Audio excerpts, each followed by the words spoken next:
Bienvenidas a mi pequeña y selecta minoría. Hoy toca vídeo largo.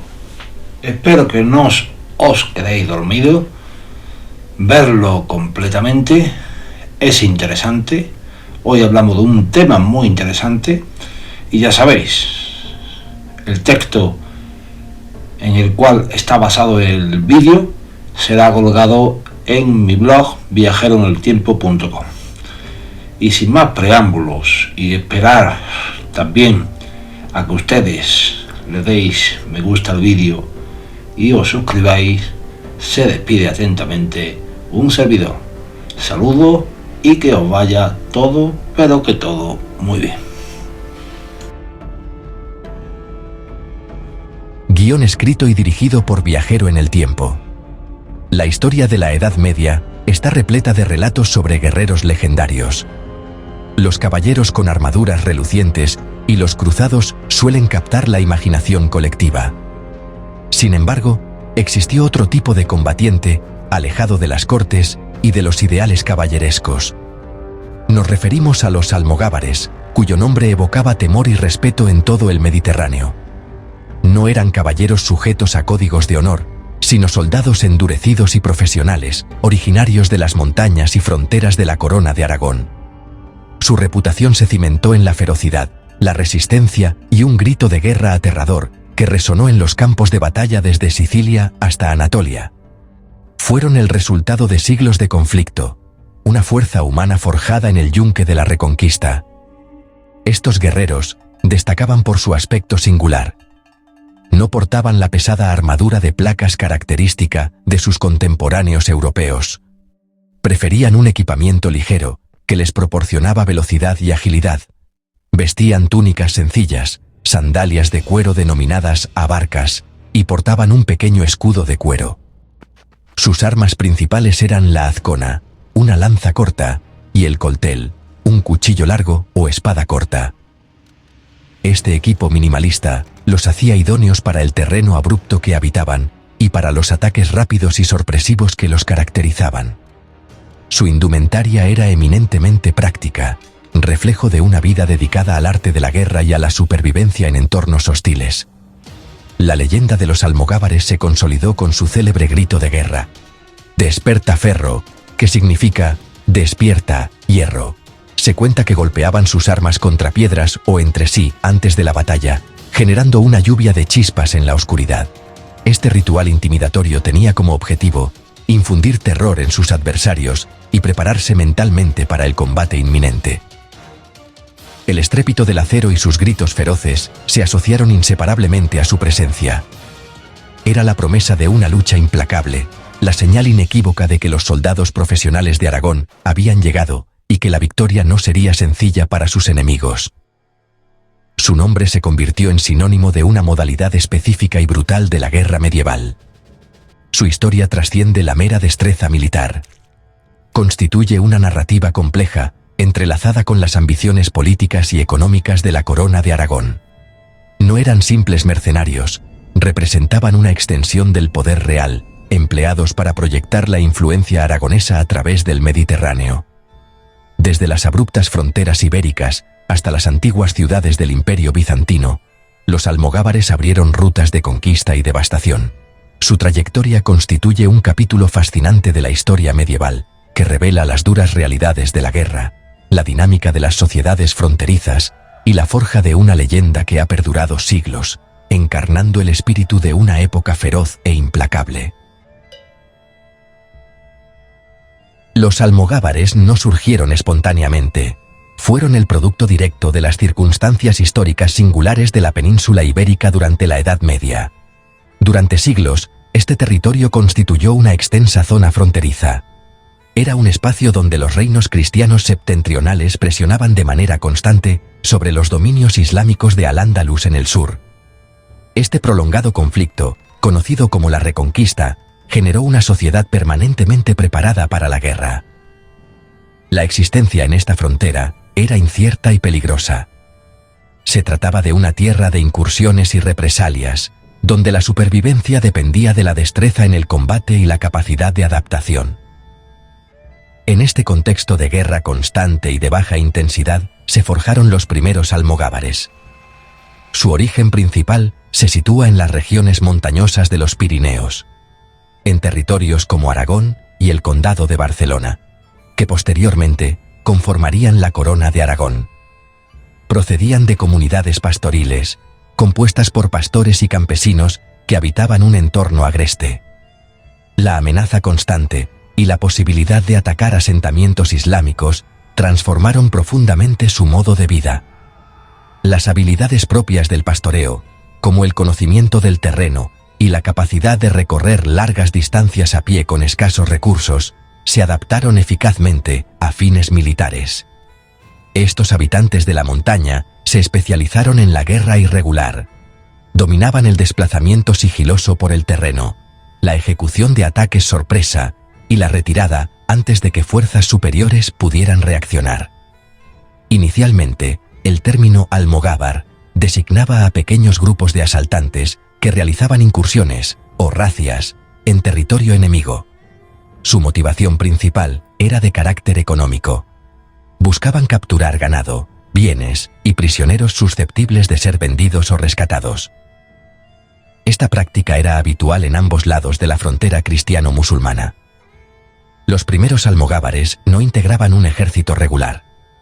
Constituían bandas semi-independientes, generalmente bajo el mando de un caudillo local, que actuaban en beneficio propio y al mismo tiempo favorecían los intereses estratégicos de los señores cristianos al desestabilizar las zonas fronterizas enemigas. Sus acciones resultaron fundamentales para la economía y la estructura social de la frontera. Con la expansión de los reinos cristianos hacia el sur, el papel de los almogávares se transformó. Se organizaron de manera más estructurada y fueron incorporados progresivamente a las fuerzas militares oficiales de la Corona de Aragón. Sus competencias resultaban esenciales en un entorno donde los ejércitos feudales convencionales, compuestos por caballeros pesadamente armados, solían estar en desventaja. Los monarcas aragoneses reconocieron su eficacia y comenzaron a emplearlos como infantería ligera y tropas de hostigamiento en sus campañas más ambiciosas. Esta evolución supuso un hito decisivo en su trayectoria, pasando de ser asaltantes fronterizos a convertirse en soldados profesionales que pronto exportarían su singular forma de combatir mucho más allá de las fronteras ibéricas. La existencia de un almogávar se hallaba definida por la escasez y la capacidad de resistencia.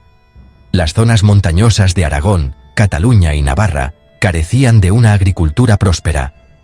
El terreno era árido y el clima frecuentemente adverso. Para la juventud local, la agricultura o el pastoreo apenas garantizaban la mera subsistencia. Sin embargo, la guerra constante en la frontera ofrecía una alternativa. Peligrosa, pero con la promesa de riqueza, prestigio y aventura. El conflicto no era un hecho esporádico, sino una constante estructural y una opción profesional viable, aunque arriesgada, para quienes carecían de recursos. Esta realidad económica fue el principal motor del reclutamiento almogávar. Una incursión exitosa podía proporcionar en días más riqueza que un año entero de trabajo agrícola. El botín, ganado, metales preciosos, tejidos y sobre todo, cautivos para rescate, constituía un incentivo fundamental. Así se generaba un ciclo de violencia que se perpetuaba a sí mismo. Los hijos de los almogávares solían seguir la profesión paterna, adquiriendo desde la infancia las destrezas necesarias. Aprendían a soportar privaciones extremas, a sobrevivir en la naturaleza, a orientarse en terrenos abruptos y, sobre todo, a combatir sin vacilación. Su formación era dura, pero eficaz para la vida de un guerrero de frontera. La organización interna de las compañías almogávares resultaba notablemente igualitaria para la época. Aunque existía jerarquía, el liderazgo se fundamentaba en el mérito, la experiencia y el carisma, no en la nobleza de origen. El adalil, jefe de la compañía, era habitualmente el guerrero más experimentado y respetado, elegido por sus propios hombres. Bajo su mando se encontraban los almocadenes, veteranos encargados de liderar pequeños grupos. Este sistema favorecía la lealtad y la camaradería dentro de la compañía. Se consideraban una hermandad cohesionada por el peligro compartido y un objetivo común. Esta unidad interna los convertía en una fuerza disciplinada y eficaz, incluso lejos de su tierra natal. Toda su vida estaba orientada a la eficacia militar. Su alimentación era austera y fácilmente transportable, basada en pan seco o bizcocho, que ablandaban con agua o caldo. Vestimenta y equipo se seleccionaban por su resistencia y funcionalidad, nunca por ostentación. Este enfoque pragmático y austero los distinguía de la imagen idealizada del caballero medieval. Los almogávares no se interesaban por los torneos ni por el amor cortés. Su realidad era la supervivencia y el rigor del combate. Eran fruto de una sociedad donde la frontera entre soldado y bandido era difusa y donde la destreza militar constituía el valor supremo. A finales del siglo XIII, la reconquista en el oriente de la península ibérica estaba prácticamente concluida. La corona de Aragón había consolidado sus fronteras y logrado la conquista de Valencia y las Islas Baleares. Este éxito generó una nueva problemática. Numerosos almogávares veteranos se encontraban sin conflictos armados en su tierra natal. Estos combatientes, inquietos y experimentados, representaban un potencial foco de inestabilidad. En ese contexto, surgió una oportunidad en el lejano Mediterráneo oriental. El emperador bizantino Andrónico II Paleólogo requería con urgencia mercenarios experimentados para enfrentar el avance otomano en Anatolia. Había llegado a sus oídos la reputación de los temidos guerreros aragoneses. En 1303 se ofreció un contrato a Roger de Flor, destacado y ambicioso caudillo almogávar. Roger, antiguo caballero templario de ascendencia alemana e italiana, había alcanzado gran prestigio como comandante. Reunió una fuerza de aproximadamente 6.500 almogávares y sus familias, formando la Gran Compañía Catalana, y partió rumbo a Constantinopla. Su llegada a la capital bizantina constituyó un acontecimiento memorable. Los almogávares, de aspecto austero y vestimenta sencilla, contrastaban notablemente con la sofisticación y el ceremonial de la corte bizantina.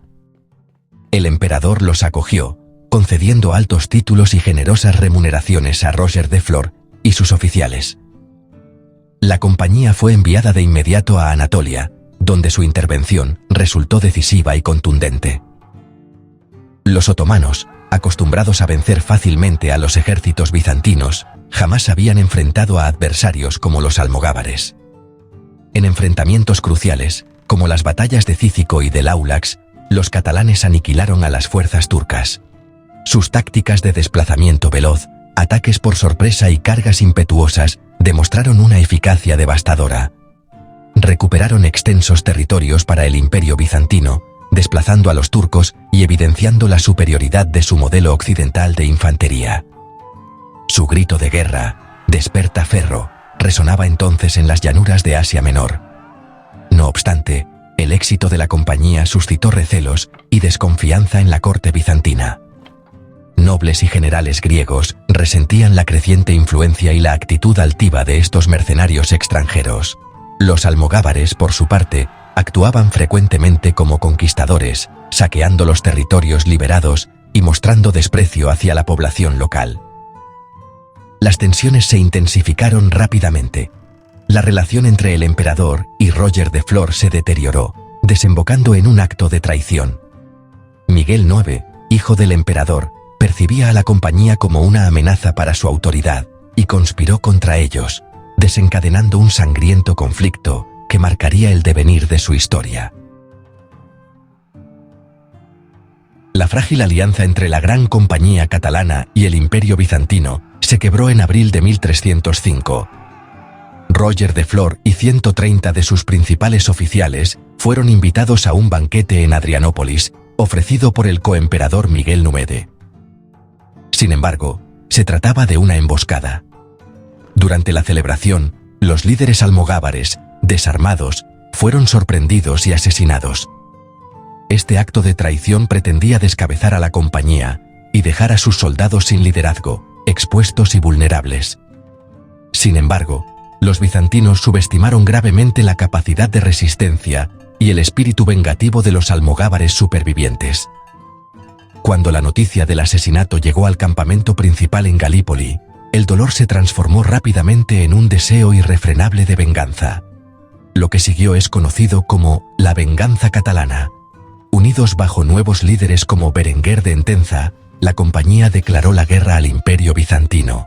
Durante 2 años, devastaron las regiones de Tracia y Macedonia, desatando una ola de destrucción sin precedentes.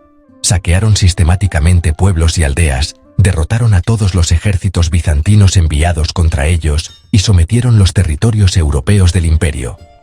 Sus acciones no constituyeron una campaña estratégica, sino un acto de represalia brutal e indiscriminada.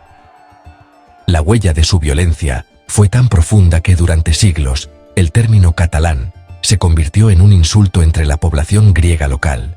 Tras agotar las posibilidades de saqueo en Tracia, la compañía se desplazó hacia el sur, rumbo a Grecia. Se convirtieron en un ejército errante, casi un estado itinerante, en busca de un nuevo propósito y un nuevo asentamiento. Encontraron empleo con varios señores locales, entre ellos Gualterio V de Brienne, duque francés de Atenas. El duque los contrató para combatir a sus rivales griegos. Una vez más, los almogávares demostraron su superioridad militar. Derrotaron rápidamente a los enemigos del duque. Sin embargo, cuando llegó el momento de la recompensa, Gualterio V cometió un error fatal. Intentó despedir a la compañía, pagando solo a una pequeña parte de los soldados y reteniendo únicamente a unos pocos elegidos. Este agravio fue intolerable para los almogávares. El 15 de marzo de 1311, ambos ejércitos se enfrentaron en la batalla de Jalmiros, en las llanuras de Beocia. El duque de Atenas comandaba una formidable fuerza de caballeros francos, la élite de la caballería francesa en Grecia. Los almogávares, en inferioridad numérica, recurrieron a la astucia. Desviaron un río cercano para inundar la llanura frente a su posición, transformando el terreno en un lodazal. Cuando los caballeros francos, pesadamente armados, cargaron, sus caballos quedaron atrapados en el barro. Se convirtieron en presas fáciles para los ágiles almogávares que se adentraron en el fango y los aniquilaron. La victoria fue absoluta. Gualterio V y la mayoría de sus caballeros perecieron en el combate. La compañía marchó sobre Atenas y Tebas, tomó el control del ducado y se proclamó su nueva soberana, manteniéndolo bajo la corona de Aragón durante casi 80 años. Los almogávares no fueron meros grupos de guerreros autónomos. Su trayectoria está profundamente vinculada al auge de la corona de Aragón como potencia hegemónica en el Mediterráneo. Los monarcas aragoneses, en especial Jaime I el Conquistador y Pedro III el Grande, supieron reconocer el extraordinario valor estratégico de estos soldados. Aunque los almogávares gozaban de cierta autonomía operativa, en última instancia constituyeron un instrumento fundamental de la política regia. Su existencia permitió a los reyes de Aragón emprender ambiciosas campañas de expansión, inviables para los ejércitos feudales convencionales. Representaban, en efecto, el filo más agudo de la espada de la corona. Su intervención fue determinante en las grandes conquistas del siglo XIII. Durante la conquista de Mallorca y Valencia a los musulmanes, los almogávares actuaron como infantería ligera, altamente especializada. Su destreza para desplazarse por terrenos abruptos y ejecutar misiones de exploración y asalto resultó esencial para el éxito de estas campañas. Complementaban a la caballería pesada y a los ingenieros de asedio, conformando un aparato militar equilibrado y versátil. El propio Jaime I elogió su valor y eficacia en sus crónicas, subrayando su papel decisivo en la consolidación de los nuevos territorios. Constituyeron una pieza esencial del sistema militar aragonés, surgidos de la frontera y empleados para expandirla. El episodio más relevante de los almogávares al servicio de la corona fue su participación en la conquista de Sicilia. Tras las vísperas sicilianas de 1282, una insurrección contra el dominio francés, la población siciliana ofreció la corona a Pedro III de Aragón. Este hecho desencadenó una prolongada guerra contra el papado y la poderosa monarquía francesa. Pedro III desembarcó en Sicilia acompañado de un contingente significativo de almogávares. En las campañas subsiguientes, demostraron una superioridad notable frente a la caballería francesa. Su disciplina y ferocidad en combate aseguraron la isla para la corona de Aragón, inaugurando así su imperio mediterráneo. La expedición siciliana evidenció que los almogávares no eran simples saqueadores fronterizos, sino un ejército profesional capaz de imponerse a las mejores fuerzas europeas. Incluso fuera del mando directo del rey, como en el caso de la Gran Compañía Catalana en Bizancio, sus acciones tuvieron profundas repercusiones políticas para Aragón. Tras la conquista de Atenas, la compañía ofreció el ducado al monarca aragonés, convirtiéndolo en un enclave avanzado de su esfera de influencia. Este imperio informal, cimentado en las conquistas de sus tropas semi-independientes, incrementó notablemente el prestigio y el poder de la monarquía aragonesa. Los almogávares, ya actuaran como mercenarios o por cuenta propia, expandieron decisivamente las fronteras, la lengua y el comercio catalano-aragonés por el Mediterráneo, transformando de manera fundamental el mapa político del siglo XIV. Los almogávares supusieron una ruptura significativa respecto al paradigma bélico predominante en la Europa medieval. El modelo idealizado de combate se basaba en el enfrentamiento de caballeros fuertemente acorazados a caballo. Este ámbito era propio de la aristocracia, regido por códigos de caballería y centrado en batallas campales entre pares sociales. Los almogávares, en contraste, dominaron lo que hoy denominaríamos guerra asimétrica o irregular. Constituían infantería ligera en una época marcada por la supremacía de la caballería pesada, y sus tácticas estaban orientadas a neutralizar las ventajas de adversarios mejor equipados. Su éxito puso en entredicho los fundamentos de la doctrina militar feudal. Su sistema táctico se sustentaba en la velocidad, la sorpresa y la agresividad. Evitaban los enfrentamientos directos en llanuras abiertas, donde la caballería pesada era más eficaz. Preferían operar en terrenos abruptos, colinas, bosques y marismas, donde su movilidad les confería superioridad. Eran especialistas en emboscadas y ataques nocturnos, así como en incursiones relámpago que desarticulaban las líneas de suministro enemigas y minaban la moral de sus oponentes. La batalla de Jalmiros constituye un ejemplo paradigmático de su ingenio, donde emplearon el terreno como un recurso estratégico frente a una fuerza de caballería superior. Esta capacidad de adaptación y su inteligencia táctica fueron tan determinantes como su ferocidad individual en combate. El componente psicológico de su forma de hacer la guerra resultó igualmente decisivo. El grito de guerra, despertaferro, su aspecto imponente y su fama de implacables formaban parte de una estrategia deliberada para infundir temor en el adversario antes del combate. Comprendían que el miedo podía ser tan eficaz como cualquier arma material. Esta reputación la forjaron a través de sus acciones. Rara vez tomaban prisioneros, salvo que se tratara de individuos de alto rango, susceptibles de rescate. Para el soldado común, enfrentarse a los almogávares solía equivaler a una muerte segura. Esta dureza, aunque impactante, respondía a la lógica de su condición de soldados profesionales, obligados a obtener victorias decisivas para asegurar su supervivencia y prosperidad. Su estilo de combate era fruto de su origen fronterizo. Los siglos de incursiones y contraataques en la frontera ibérica les enseñaron que la supervivencia dependía de la astucia y la severidad, no de los ideales caballerescos. Cuando exportaron este modelo de guerra a regiones más estructuradas como Italia, Grecia y Anatolia, resultó devastador para ejércitos poco habituados a tales métodos. Los almogávares constituyeron, en muchos aspectos, un eslabón entre la guerra medieval y la moderna. Demostraron la relevancia creciente de la infantería disciplinada y profesional, así como la eficacia de las tácticas de armas combinadas, anticipando las transformaciones militares que marcarían los siglos posteriores. La imagen que conservamos de los almogávares es poderosa, pero está marcada por profundas contradicciones. En la memoria histórica de Cataluña y Aragón, suelen ser presentados como héroes nacionales. Se les considera símbolos del valor catalán, del coraje y de la expansión de su pueblo.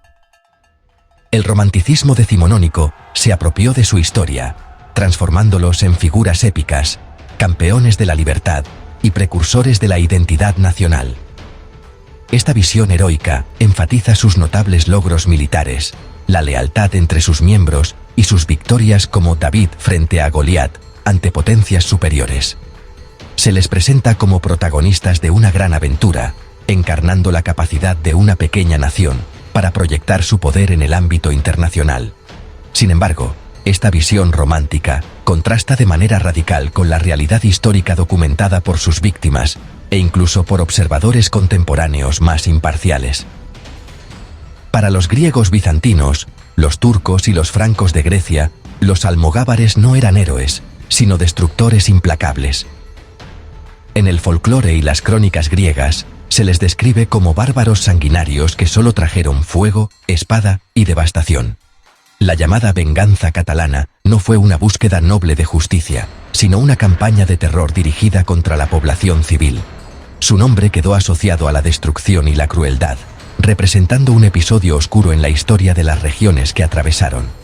Como suele ocurrir, la realidad se sitúa en algún punto intermedio entre estos extremos.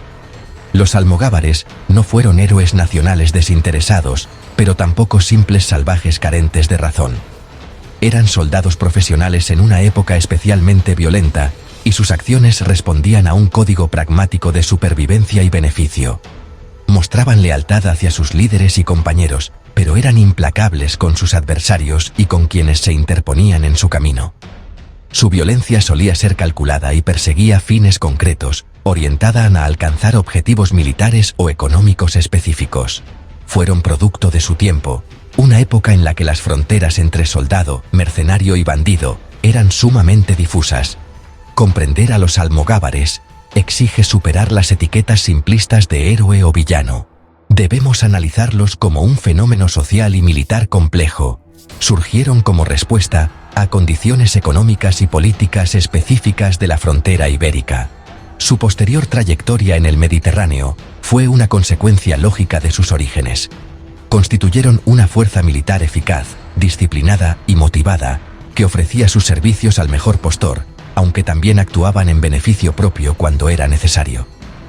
Su historia nos recuerda que el pasado raramente se reduce a una lucha entre buenos y malos, sino que es un tapiz complejo, tejido con hilos de ambición, supervivencia, violencia y lealtad. La época de los almogávares llegó finalmente a su término. Con la transformación de la guerra, marcada por la aparición de las armas de fuego y la consolidación de ejércitos centralizados bajo el control estatal, su táctica irregular perdió vigencia. La toma del Ducado de Atenas constituyó su última gran empresa autónoma. Aunque soldados de tipo almogávar continuaron integrando los ejércitos aragoneses durante algún tiempo, la Gran Compañía desapareció como entidad política y militar. No obstante, su huella en la península ibérica y en el ámbito mediterráneo fue profunda, con repercusiones en la política, la cultura y la memoria colectiva. En la península ibérica, desempeñaron un papel esencial en la consolidación y expansión de la Corona de Aragón. Contribuyeron a la defensa de las fronteras frente al Islam, a la conquista de territorios como Valencia y Mallorca, y a la proyección del poder aragonés en el Mediterráneo central. Su intervención fue determinante para transformar Aragón-Cataluña de un reino interior en una potencia marítima con intereses desde la península ibérica hasta Grecia. Sus victorias militares facilitaron la expansión comercial y política de la Corona de Aragón en la Baja Edad Media, estableciendo una red de comercio e influencia que perduró durante siglos. En el Mediterráneo oriental, su legado resulta más complejo y marcado por la violencia. En Anatolia, su breve pero intensa campaña frenó temporalmente el avance otomano, otorgando al Imperio bizantino algunos años adicionales de existencia. En Grecia, su influencia fue profundamente transformadora. La llamada venganza catalana provocó una devastación demográfica y económica de la que ciertas regiones tardaron siglos en recuperarse. Sin embargo, el dominio catalán de 80 años en el Ducado de Atenas consolidó una presencia duradera en la región. Se instauró el catalán como lengua oficial y se aplicaron leyes aragonesas, conformando un estado latino singular en territorio griego y vinculando para siempre la historia de Grecia con la de la península ibérica. En la actualidad, Los almogávares sobreviven principalmente en el ámbito del mito y la memoria cultural. Su grito de guerra, Despertaferro, sigue siendo un emblema de identidad y resiliencia catalanas. Son evocadas en festividades, monumentos y en la cultura popular como figuras de guerreros independientes y aguerridos. Su trayectoria, despojada de idealizaciones, constituye un caso paradigmático para comprender las realidades de la guerra medieval, la dinámica de las sociedades fronterizas y la interacción entre violencia, política y economía. Fueron una fuerza singular y poderosa, surgida de la frontera ibérica, que durante un breve y turbulento periodo, influyó decisivamente en el destino de los imperios y dejó su impronta en la historia del Mediterráneo.